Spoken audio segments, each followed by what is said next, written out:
What do you have availability-wise for this week? We're all okay. Previous obviously comes back. Brandon's on his way back from injury. Other than that, there's Forbes is on his way back from injury as well. Niko Petkovic, he played for Legacy and he's got a slight thigh injury, so he's probably the only one out for a little bit. How would you characterize the degree of difficulty of the decision you have to make at the back line, knowing that you have Riemann Privet, you have Doumbia, and you have a situation where you almost feel like you have 5 guys for 4 spots? That's what you want. I mean, I watched Aston Villa last night, and I saw in the 65th minute Asensio, Ollie Watkins, and the record signing Onana come off the bench. That's a healthy place to be. So, if I've got to make a decision, and one of the players has to miss out, then we have to roll with it, because these are the sorts of decisions that I have to make. The players that aren't chosen have to be ready when they are chosen. What's more difficult, that or what you're dealing with up front, where you've got guys who are on the bench who are trying to play, who have scored, versus last week you had a front line that probably didn't create as much as you wanted? Yeah, but the front line that we had last week created loads the week before. Apart from Idan, who, because Patrick was away, sorry, not the week before, but the week before that when we played Cincinnati. So, we had internationals away. We beat San Jose 4-1, but I decided to go back to, and nothing against, I love Idan. Idan and Patrick are going to compete for a position this season, which is great for me to have. Unfortunately, at the moment, Idan hasn't scored a goal in the MLS yet. I have no doubts that he will. I thought Patrick was one of our better players last week. It was a poor performance, littered with mistakes. In tennis terms, it was unforced errors.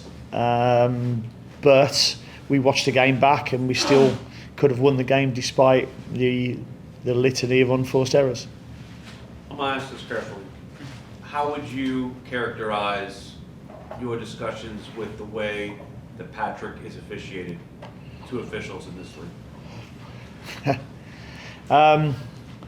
It's tough. I mean, we all know Patrick's physical attributes, and I think he gets punished at times for being that size. But I think little by little, the officials will get to know him. He's only 1 year, as a starter really into the season, into his MLS career.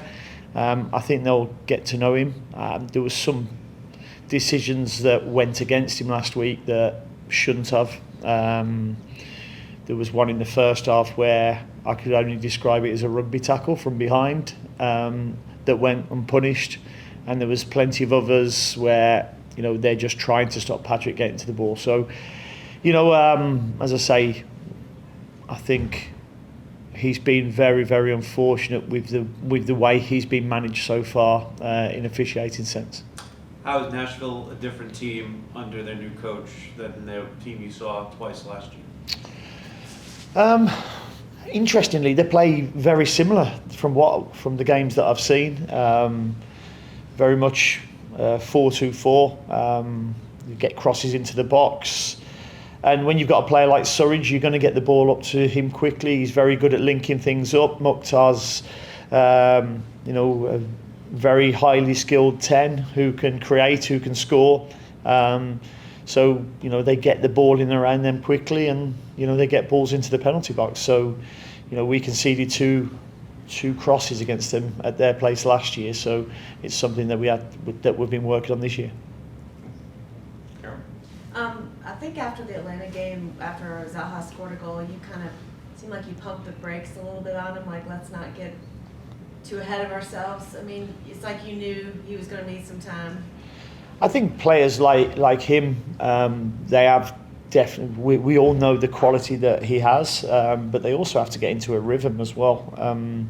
He's been a year without playing games pretty much. You know, he's moved from Galatasaray to Lyon, not played, you know, lots of game time. So, you know, he's getting into a rhythm, but I have no doubts that he will. And, you know, and from what he's shown so far, there's defenders that are definitely scared of him.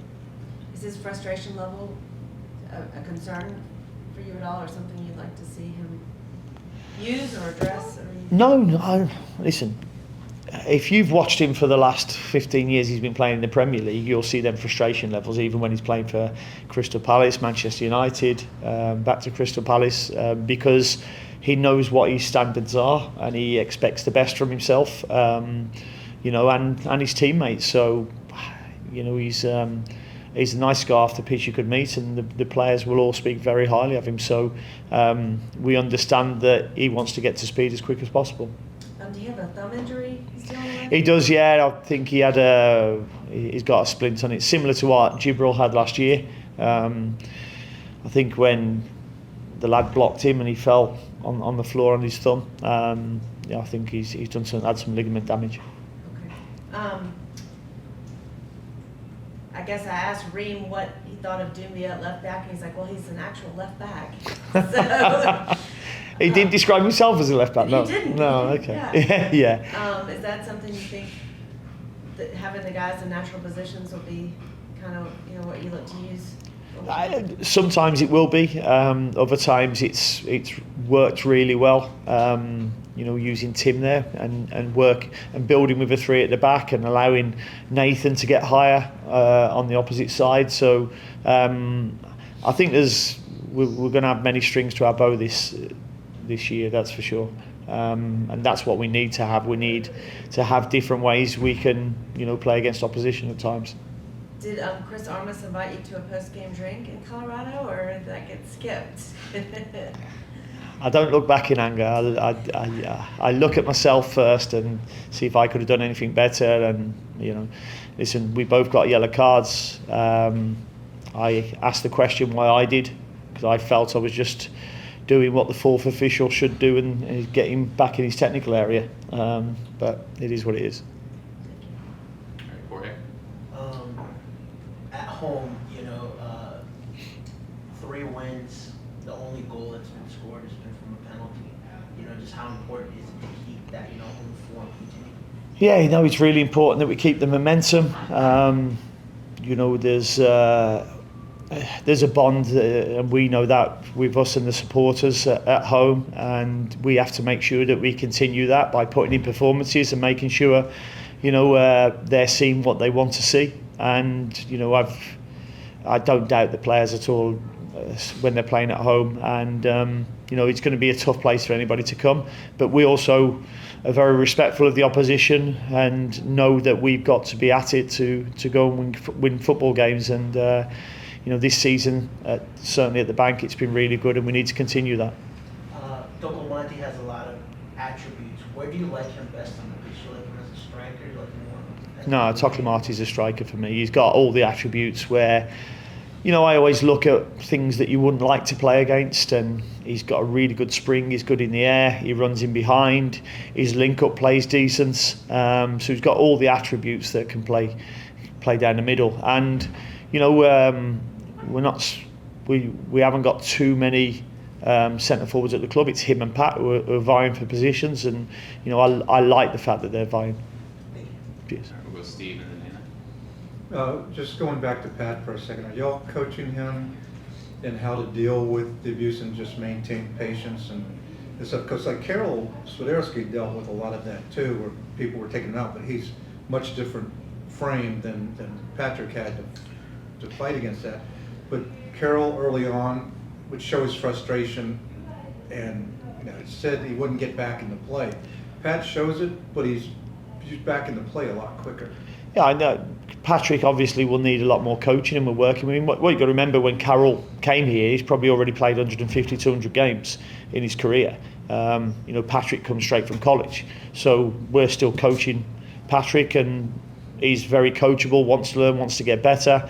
I've given him little tidbits that I wouldn't have liked him to play against, what I wouldn't have wanted. You know, certainly when we go longer and the ball's coming up to him, you know, don't get in a position where the centre back's touching you, holding you, feeling you. You can come off the side at times when you need to. So there's little things that we've been working with Patrick to make him better. But he uses some of that to his own advantage too, when he's sealing a player to, where the pass comes through and then he can hook around without actually having to hook. Yeah, he's really good when he receives the ball at turning people.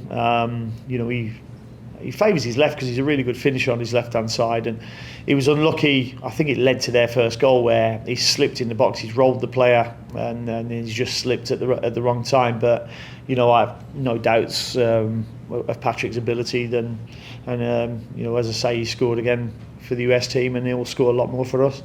And in regard to Zaha, it's like his first game here, he seemed like almost self-restrained. He was making the passes, he was making the runs, but he didn't take, like the last game here, he was taking people on, or 2 or 3.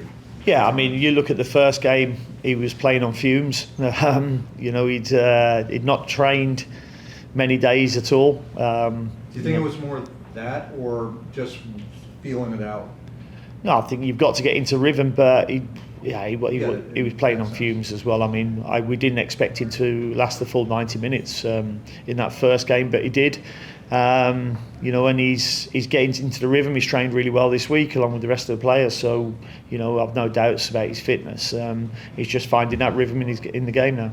And the team as a whole, like how you take a disappointment like the performance in Colorado and immediately shift towards. Yeah, I mean, I look back and I've watched the game back at Colorado. Tactically, we were very good. We got into positions that we wanted to in the game. Our problem was technical. I mean, the amount of loose touches, loose passes that you wouldn't normally expect from us, and not making it an excuse, but a reason that the pitch was bobbly. But there was a lot of players there that have played a lot better on all kinds of different pitches. So that was my first meeting Monday. We look at ourselves first. Could we have done better? Yes. But I still didn't think we deserved to lose the game. The only game we've deserved to lose this season was at Seattle, and we actually didn't lose that one. So it's a strange game, football. I almost said there'd be days like this. Yeah, it certainly is. No worries.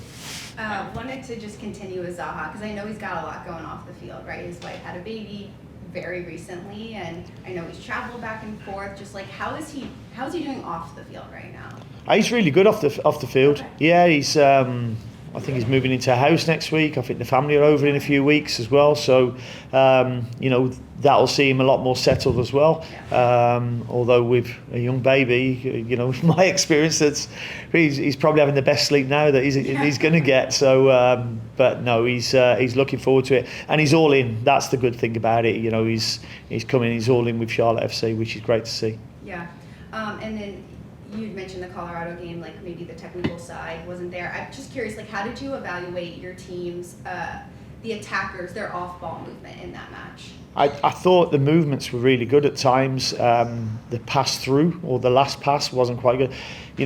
We saw Pep Biel the week before playing balls through for, two goals on transition, and he's overhit one for Wilf, and he's underhit another one for Patrick, and that can happen on the day. He wasn't the only one. There was lots of players that did that. So the movements were right. It was just the execution. Yeah, and then Doumbia being now 2 games with you, how have you evaluated these last minutes and how he's added to your back line and that depth there? Yeah, I thought he found it tough the last 20 minutes of the game last week. And again, not had an awful lot of training with us. But with Privet being out that game, it was only natural to put him back in there, or to keep him back in there. I thought he was really clean on the ball in the first half, got a little bit loose on the ball in the second half. But again, he's had a good training week. We had a really, really good session yesterday, and he came up to me after, said he needed a session like that. So,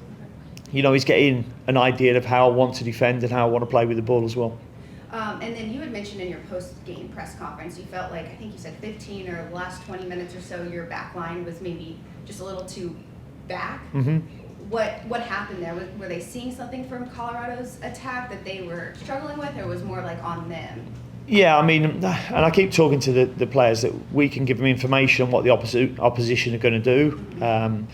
the previous game or games that would watch them, they were quite direct. They went back to front very quickly. They didn't do that against us. They tried to play out, and I just felt, our defenders were probably waiting or worried about, that ball over the top, because the ball flies a little bit more in Colorado. And probably stepped a little bit too deep. But I also felt there was a disconnect between our front four and our back six, so to speak. And normally our distances are really good, and I thought we got a little bit too stretched in the second half. Okay, thank you. Thank you. Jason, your opinion? No, I cannot build or improve upon any of the previous. Right. Karen? I know you don't like to make a lot of changes in the back line, but what you just brought up made me wonder, would you ever move Reem from one position to another within the course of one game? Within the course of a game, you might have to, but I'm not averse to doing that. That could happen. Yeah, I could do. Yeah. Sometimes it's not by choice. No, exactly. Yeah. I know you said you want to stay consistent with your shape, but would you ever consider 5 with Doumbia and maybe another free runner and the 3 center backs on the field at the same time? I have played 5 at the back. I had a spell at Aston Villa where we played 5 at the back. I've done it with Brentford as well. Done it with Warsaw, so I'm not averse to a 5 at the back. Do I think it suits us in this league? Probably not at the moment. I think, the fact that we've still got one of the best defensive records since I've come in here, allows us to keep with a 4, and it allows us to get more bodies forward a little bit quicker as well.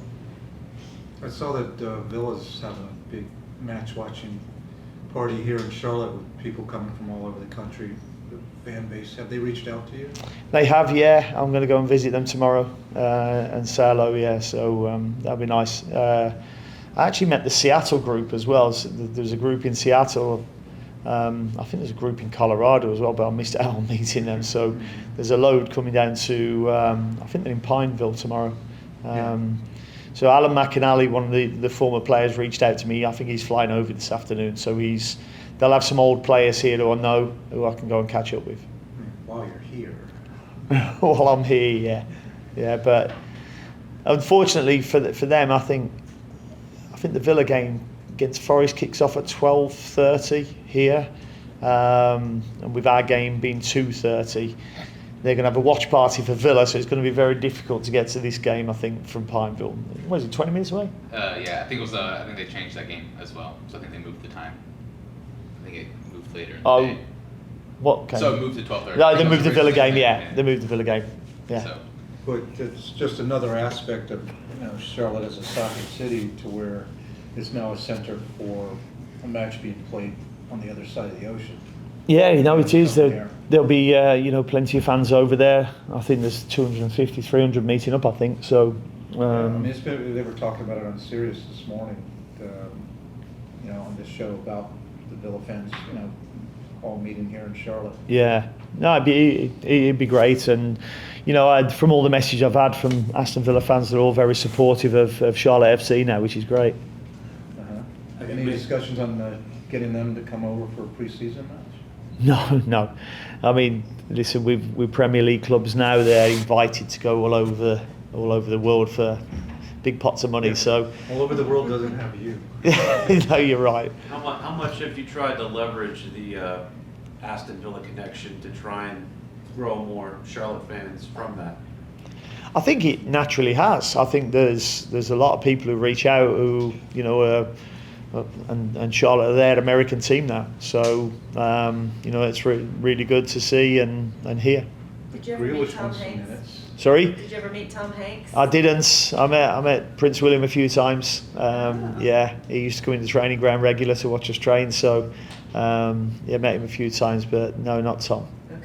He was cast away then. Anyone else? Is that a royal privilege? Okay. Yeah. You just show up when you want.